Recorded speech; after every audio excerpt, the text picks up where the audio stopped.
오늘 우리가 읽어가는 말씀 열왕기하 8장 내용입니다. 8장의 내용에서는 앞부분에서는 수넴 여인에 관한 이야기가 간략하게 소개됩니다. 1절로부터 6절 말씀에서 엘리사를 언제나 환대하고 그에게 음식을 제공하고 또 그가 지나갈 때에는 자기의 집을 숙소로 사용할 수 있도록 뭔가 배려를 했던 그 수넴 여인에 관한 이야기, 이것이 간략하게 소개가 되고요. 7절에서부터 15절 내용에서는 하사엘이 당시 요람 왕이었던 베나닷을 죽이고 나서 아람 나라의 왕이 되는 이야기가 기록이 됩니다. 그리고 오늘 우리가 읽었던 16절부터 마지막 절 내용에서는 유다 왕조가 어떻게 변화가 되는가에 대해서 소개를 해주고 있습니다. 먼저 앞부분의 내용을 간략하게 좀 짚어보면요. 참 어려웠던 시대에 엘리야 시대도 마찬가지고 엘리사 시대에도 참 어려웠던 시대였는데 그럴 때마다 이 여인들이 그 말씀의 종 하나님의 사람들을 잘 섬겼던 그런 모습이 나타납니다. 사르밧 과부의 이야기는 엘리야를 향해서 그렇게 많은 관계를 가지면서 또 호의를 입었던 내용들이 소개가 되고, 엘리사 때에는 이 수넴 여인이 또 그를 잘 또 돌보고 또 그를 잘 환대했던 그런 모습이 소개가 됩니다. 하나님의 선지자의 그런 선대했던 그런 결과로 당시에 약 7년 동안의 기근이 들게 될 때에 블레셋으로 가서 거주하라 하는 그런 말을 듣고서는 이 수넴 여인은 그곳으로 옮겨가서 약 7년간의 이 기근의 시간들을 보내게 됩니다. 그리고 이제 그가 다시 돌아와서 이스라엘 왕에게 자기의 집과 전토를 다시 돌려달라라고 하는 호소를 듣고서는 마침내 이스라엘의 왕은 한 관리를 명령해서 이 여인에게 속해 있었던 모든 집과 전토를 다시 다 회복시켜 주는 일을 하게 됩니다. 하나님의 사람을 선대했던 그 결과로 그 기근의 시대 가운데서 그는 잘 살아갈 수 있는 그런 은총을 입었던 것을 알게 되고, 왕의 호의를 또한 잊게 되면서 그가 다시 이스라엘 땅으로 돌아와서 살게 된 이야기, 이것이 소개가 되고요. 아람 왕이었던 이 베나닷이 병이 들었다라고 하는 소식이 전달되면서 당시에 하사엘 신하를 보내서 자기가 어떻게 될 것인가를 엘리사에게 묻습니다. 그때 엘리사는 다메섹으로 갔었을 때였어요. 그때 하나님께서 이 엘리사를 통해서 그에게 어떤 말을 전해주시냐면, 당신은 반드시 살게 될 것이다 라고 이야기를 합니다. 그러면서도 또 한편으로는 그가 반드시 죽게 될 것이다 라고 이 하사엘에게 여호와의 말씀을 전달하게 합니다. 근데 그때 어떤 일을 하게 되냐면, 이 엘리사가 그 하사엘을 보고 울게 돼요. 11절 말씀 한번 가서 보시기 바랍니다. 11절 말씀으로 가서 보시면은 그런 말을 건네면서 엘리사가 아주 기이한 행동을 하게 되죠. 하나님의 사람이 그가 부끄러워하기까지 그의 얼굴을 쏘아보다가 우니 하사엘이 이르되, 그 하사엘을 쳐다보고 하사엘이 말했던 것에 대해서 하나님의 말씀을 전달하고 나서는 갑자기 엘리사가 막 우는 겁니다. 그의 눈을 뻔히 쳐다보면서 울게 돼요. 그게 왜 우냐? 울면서 했던 말이 12절 말씀에 보면은 이렇게 말하죠. 내 주여 어찌하여 우시나이까? 대답하기를, 네가 이스라엘 자손에게 행할 모든 악을 내가 알기 때문이다. 내가 그들의 성에 불을 지르며 장정을 칼로 죽이고 어린아이를 맺히고 아이벤 부녀를 가를 것이다 라는 말을 전달하면서 하사엘이 장차 이스라엘에게 행할 악행, 그리고 그로 인하여 이스라엘이 당하게 될 큰 비참한 상태에 대해서 내다보면서 하사엘을 향해서 우는 모습을 보여줍니다. 그가 장차 어떤 일을 하게 될 것인가를 하나님이 보게 하신 것이죠. 그러자 이 하사엘이 어떻게 반응하냐면 13절에 보면은 당신의 개 같은 종이 과연 누구이기에 무엇이기에 이런 큰 일을 행하겠습니까? 저는 그럴 만한 사람이 되지도 못하고 하지도 않을 것입니다. 라는 답변을 하게 됩니다. 그런데 어떻게 됐을까요? 실제적으로 당시에 병에 걸렸던 베나닷은 죽지는 않았어요. 그런데 하사엘이 어떻게 하냐면 이 베나닷을 죽입니다. 죽이고 나서 그가 실제적으로 아람 나라의 왕이 됐어요. 그리고 어떻게 했을까요? 엘리사가 장차 그가 행할 일을 내다보면서 울었는데 결국 그러한 악한 일을 그가 결국은 행하게 된다는 것을 또한 우리가 보게 된다 이 말입니다. 자기의 장래에 대해서 좋지 않은 일에 관하여 어쩌면 예고를 받은 것입니다. 그런데 시간이 흘러가다 보니까 자기가 그런 자리에 그대로 이르게 된 것입니다. 안타까운 일이 되는 것이죠. 이스라엘 나라에 있어서는 아주 큰 악을 행한 사람이 되고 말았던 것을 우리는 알게 되는 것입니다. 자기 인생이 앞으로 이렇게 될 것이다 라는 말을 들었을 때 그것이 좋은 이야기가 아니고 악을 행하는 그런 일들이 된다 그랬을 때는 그걸 마음에 잘 두고 그것을 조심해야 될 텐데 결국은 흘러가는 세월 속에서 그 말했던 그대로 악을 행하는 장본인이 된 것을 우리가 보게 됩니다. 삶이라고 하는 것이 바로 그럴 수 있다는 것을 우리가 살펴보면서 우리가 걸어가는 인생의 걸음걸음들을 늘 조심하고 또 조심하면서 우리가 하나님 앞에 살아가야 된다라는 것을 우리는 다시 한번 생각할 수 있게 됩니다. 그리고 우리가 읽은 이야기 16절부터 마지막 절 내용에서는 유다의 왕조의 변화에 대해서 이야기해 주는데요. 여호사밧 왕은 하나님을 잘 섬겼던 그런 왕에 속합니다. 그런데 이 여호사밧의 아들이었던 여호람 그리고 여호람의 아들이 돼서 왕위를 이어받았던 아하시야 이스라엘 왕조하고 이름이 이렇게 겹치게 되죠.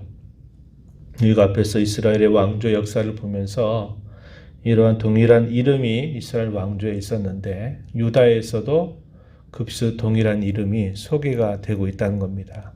같은 인물은 아니죠. 그런데 이름이 같은 것입니다. 그래서 우리가 이 왕조의 역사를 볼 때 이름이 양쪽으로 다 동일한 이름이 있는 경우들이 있어요. 지금 이 유다의 왕조 가운데서 여호람과 아하시야가 바로 그러한 경우가 될 것입니다.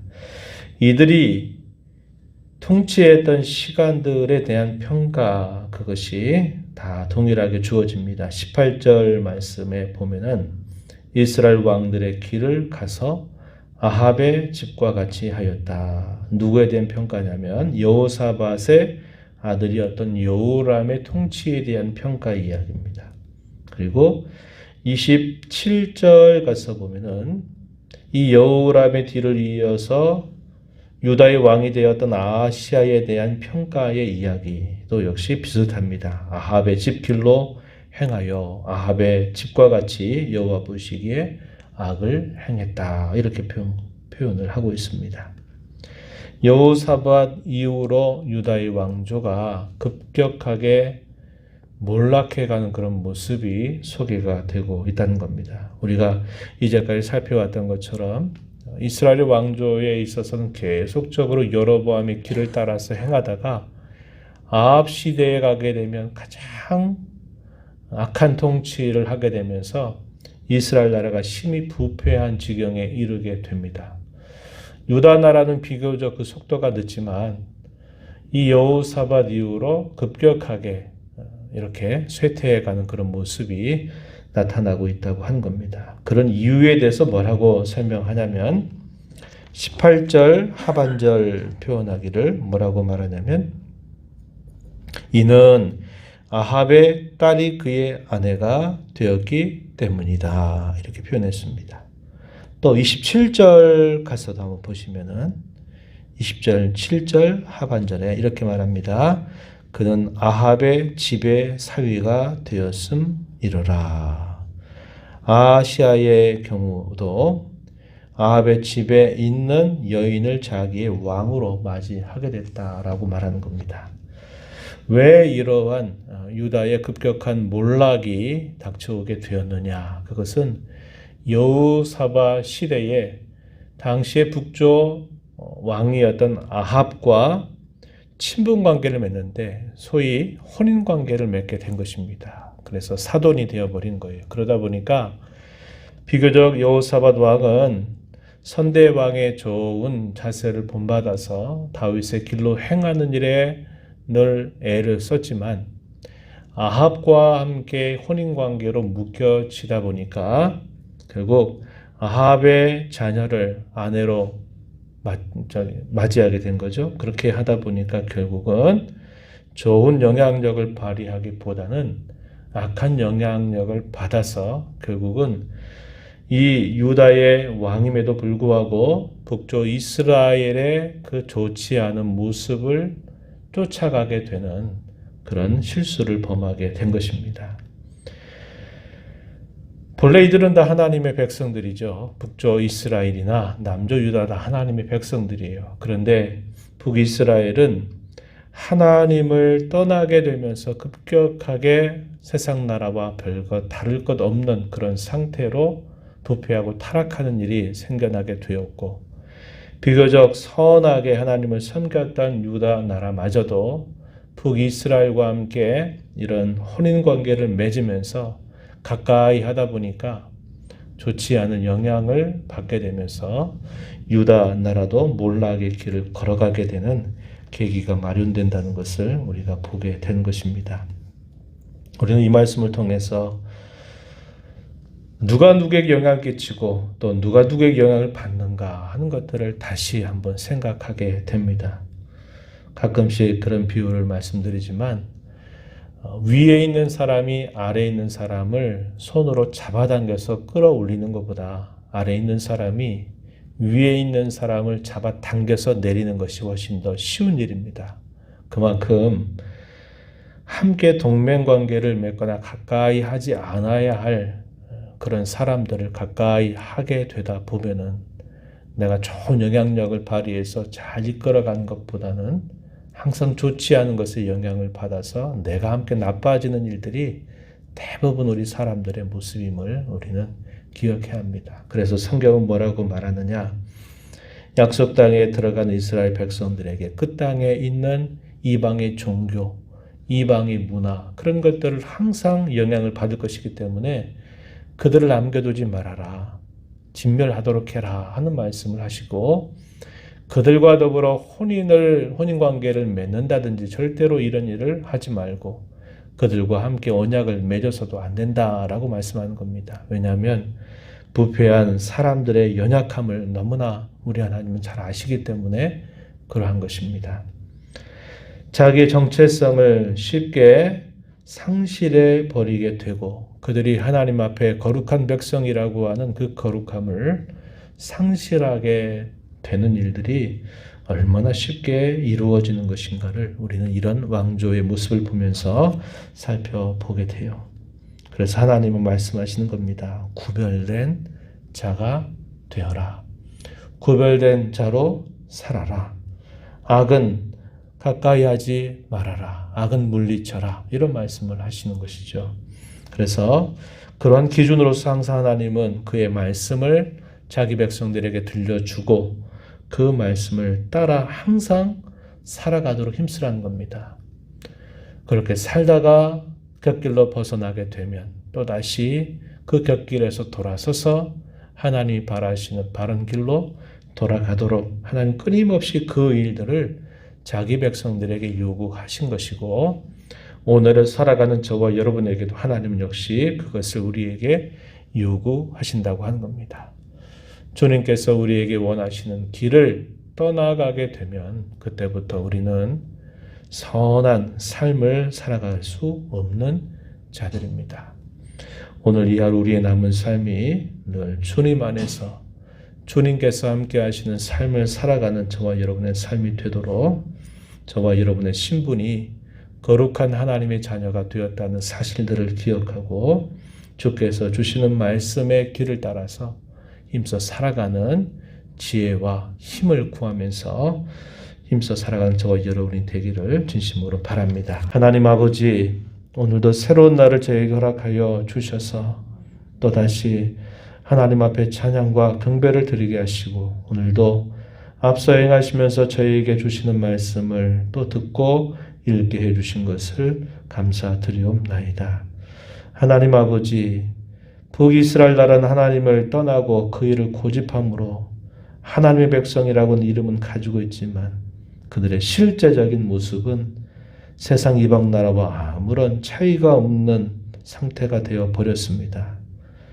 유다 나라마저 이 북이스라엘과 함께 친분 관계를 가까이 맺다 보니까 그들이 선한 영향력을 발휘해서 좋은 길로 인도하기보다는 악한 영향력을 받아서 그들도 앞선 선대가 걸어갔던 신앙의 길로부터 벗어나게 되는 모습을 저희가 살펴보았습니다. 거룩한 백성이 되어라. 함께 교제하지 말 것이라고 이야기하시고 하나님께서 주신 말씀을 늘 기준으로 삼아서 그 길에서 벗어나지 말라고 하신 그 말씀을 왜 그 당시 백성들에게 또다시 오늘 저희들에게 그러한 말씀을 계속해서 주시는지를 잘 깨닫게 하시고 주께 주의 은혜로 말미암아 구원받아서 구별된 하나님의 사람이 된 것을 감사하면서 세상 가운데 늘 구별된 삶을 살아가게 하시고 주의 말씀을 기준으로 삼아 언제나 그 말씀으로 가까이 찾아오고 복원하는 그런 신앙의 자세를 갖도록 저희들에게 은혜를 더하여 주옵소서.